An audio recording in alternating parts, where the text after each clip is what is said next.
samo se ogradila, jer ja lično, moje lično mišljenje, RTS jeste organizator i to je moja izdavačka kuća PGP RTS. Ja izdajem ceo život za njih i ogradila bi se jer ja mislim da je ovoga puta organizator iskorišćen od strane lobista, od strane estradne mafije, iskorišćen radi nečijeg ličnog interesa i mislim da ovoga puta, jer imamo osnovane sumnje i osnovane dokaze, ovoga puta je, znači, organizator taj koji i ne zna da je iskorišćen, jer organizator nije imao kontrolore za SMS glasanje, nije imao svoje ljude i oni su napravili propust ne znajući da će zapravo najpre preko SMS glasovi odlučiti da li će neko da ode na Euroviziju ili ne.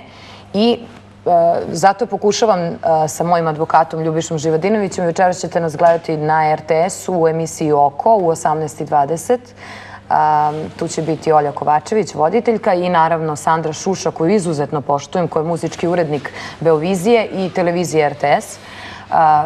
Jer ja zaista stojim iza toga da organizatori pojma nisu imali šta se njima radi iza leđa. Pa znam, ali ko je onda kriv, mislim. Moram da te prekinem, kako je jedan od glavnih organizatora meni rekao, citiram ga ovako, nemoj mi sa tim seljačkim forama. Dobro, ali to je možda njegovo lično mišljenje, možda čovjek sluša operu. A zašto mi zaslužili tako nešto? Naravno da je to nekorektno, ja se potpuno slažem sa tobom. Mi sad govorimo, suđenje je vrlo, ja uopšte ne volim sudske procese, jer sam ja Ljubiši rekla, molim vas, dajte da brzo reagujemo dok je sve ovo vruće. Ljubiša je rekao, ne možemo za jedan dan ništa da uradimo, jer sve ima svoju proceduru. Zato ja moram da budem strpljiva i moramo zaista na pravni način da ovo sve izvedemo do kraja. Imamo nekoga na vezi.